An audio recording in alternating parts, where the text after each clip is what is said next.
Eastern Illinois head coach Chris Wilkerson. The Panthers played their home opener, came up short against nationally ranked Chattanooga in the polls. They're going to go Illinois State, the Mid-American Classic, a big game against a rival on Saturday. So, Coach, just some general thoughts about that home opener and looking ahead to this week. Yeah, certainly. There was some good, some not, and the reality and the result is certainly not where we want to be in terms of the end result. But just too many opportunities, missed opportunities in all three phases: offense, defense, and special teams, to be able to beat a quality opponent like that. Like you said, top 10. At our place, we had the lead after one quarter. Certainly, we're only down 4 at the half, and had a one possession game into the fourth quarter. But just, again, too many missed opportunities left out there for us as a team to get the result that we eventually were looking for. So, hey, we asked for a better start. We did start a little quicker. We asked for fewer penalties. We did get that. But just a lot of things that we got to clean up. And so it's all about improvement and certainly preparing ourselves for the OVC games. And this week, we happen to be on to ISU and certainly the Mid-America Classic and a rivalry game for us and going to normal. So real excited about the opportunity to compete again this weekend.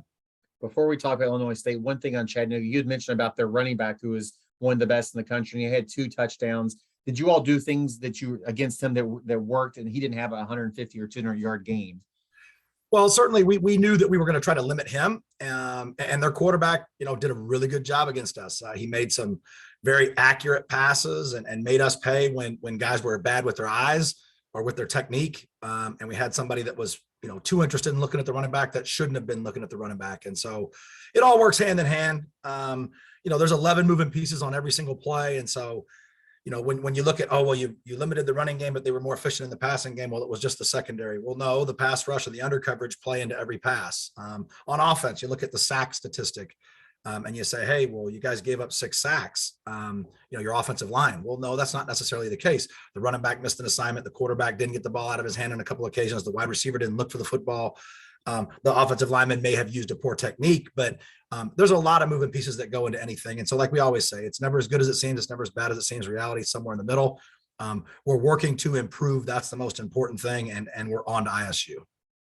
So Dan's first question, he want to know, you being a former offensive lineman, how would you assess the EIU offensive line played through 2 games? Yeah, no, John Canova has done a phenomenal job with our offensive front.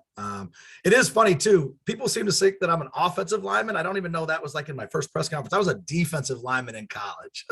Now, I did play offensive line in high school and defensive line. But anyway, our offensive line, I have been very, very pleased with their progress and with their development. And again, like I said, Coach John Canova, our O-line coach, has done a phenomenal job building a positive culture. And those guys have, as I said, when I took over this job, that group of young men had played quite a bit of football, 5 or 6 or 7 of them, and maybe not had the experience that they wanted, and took some lumps and may have had to play before they were physically ready to play. But mentally, I'll tell you what, they are sharp. They can make in-game adjustments. They understand exactly some of the subtle nuances that you would start to get as you're a more seasoned player. So it's like having some additional coaches on your staff. But I have been very pleased with their effort and their attention to detail and their assignment competency. They continue to improve technique-wise. And as all of us do, as a football team, we just want to continue to get bigger and faster and stronger. But super pleased with what I have seen so far. But we, as all of us, we have room to improve. So obviously you played against Illinois State when you're EIU at the 110th meeting between these 2 teams. What are your memories of the games when you were a Panther? I'll tell you what. So this is an interesting game. Certainly for me personally, just, Brock's back 33 years ago is a guy that I met in the summer before my senior year at a camp.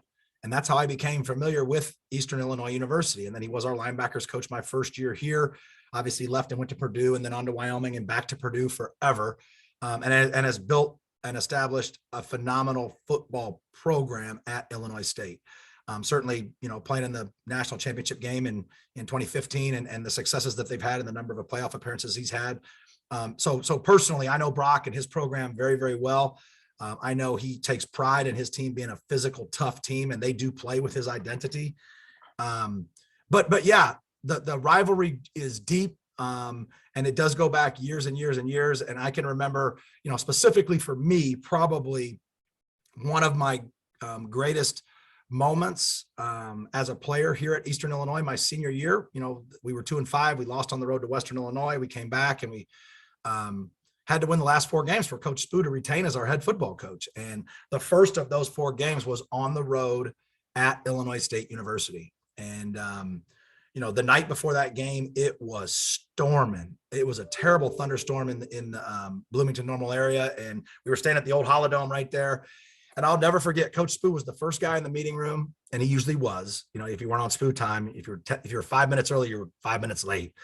But he was sitting there and it was storming and lightning. And the mood was a little bit down. Everybody knew what was on the line, and we hadn't played very well on the road. And Coach said to everybody, he said, "Men, the sun will rise tomorrow." And we did. We went out and we played our tails off. It was really a barn burner of a game. We blocked a punt. It was Coach Spoo's drawing early in the week. Ray McElroy blocked a punt during the course of the game.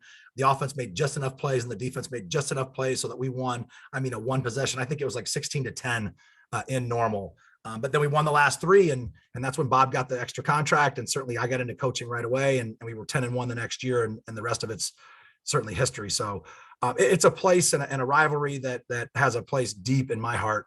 And I'm looking forward to the opportunity to compete. What do you see, excuse me, what do you see from this edition of the Redbirds, maybe compared to what they have? They obviously played a bigger, they played an FBS opponent in Wisconsin, but then they played Valparaiso. So they've had, like your team, a mix of opponents. So. Yep. Yeah. They've done a phenomenal job, on defense. Like I said, they are, their front 7. First of all, they're going to be an odd team. So, the first true 3-4 personnel team that we played, and they make no bounds about it. That front 7 is as physical as it gets. They're a typical Valley football team when it comes into the defensive front 7. They're one of their defensive ends, Lewin. He's a guy that started 35 football games in college. Great size, 6'6", 285 pounds. Their 2 edge players, Vandenberg and Jordan, are phenomenal edge players and can rush the passer. But they pride themselves, they're secondary, super athletic and long, but they pride themselves on saying, you're not going to run the football. And then trying to eventually play some variation of cover 2 to get you off the field and let the pass rush go to work with all the different angles and stunts and movements that they have. So I know Brock very well. He used to love cover 2 back in the day out of the old 4-3. They've evolved into the 3-4, and it does give him some multiple looks and different ways to play cover 2.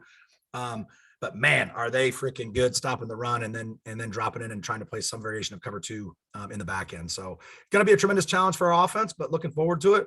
On offense, I'll tell you what, again, big and physical up front with the tight ends. Their center is a 6'4", 350-pound kid, Bones. He's also started 33 games in college. They've got the transfer quarterback from the University of Minnesota who has shown some amazing play in the first 2 weeks. Even on the road in Madison at the University of Wisconsin in the first week, he was able to stand in the pocket against a very ferocious pass rush and deliver the football down the field and throw some daggers. They've got great depth in the backfield. I know that their preseason, all league, all American guy was injured in the Wisconsin game, but they've got great depth there. And then their receivers are explosive. And the biggest difference for them offensively is they've got a new offensive coordinator. And so he brings a little bit of different stuff to the table. They'll give you some typical air raid spread, get the ball out of your hands, spread you out, condense the formations, remove the formations. He's going to take his shots, but they still sprinkle in the 12 and 13 personnel, and heck, they still getting unbalanced, and they'll run power and take their shots. So again, our defense has got their hands full. They're a very well coached football team, and we're looking forward to the opportunity to obviously go on the road and compete for a trophy in the Mid-American Classic this weekend. Last question, we'll let you go. Coach Simpson got to ask about this. Special teams, Stone has played great for you, making his field goal attempts. I think you've seen in college football and NFL, a lot of misses, a lot of extra points, a lot of field goals. How important is that consistency, when you get in a 1-score game, to making those field goals and the like? Oh, it's super important. Coach Derrickson, our special teams coordinator and associate head coach, has done a phenomenal job with all those units. But as with our offense and with our defense, we still have room for improvement. Stone has been very consistent, but even as he got OVC kicker of the week or special teams player of the week 2 weeks ago, when we talk about those awards, I said, hey, the beauty of this is it took somebody to snap the football, it took somebody to hold the football, and it took 8 other guys to block. So on any given play, it's 11 moving pieces for us to have success. So any individual awards that our players receive, they are team awards. But Stone is a great young man. He certainly got off to a fast start. I'm looking forward to watching him continue to just be himself. You know, he trusts himself. He's consistent. He works really hard at his craft, and he's gotten off to a fast start. So hopefully he'll continue to do that. I have all the faith in the world that he will. Well, Coach, thanks for your time this morning. Best of luck against Illinois State. We'll talk to you again next week. Thanks a million, Kyle. Go Panthers.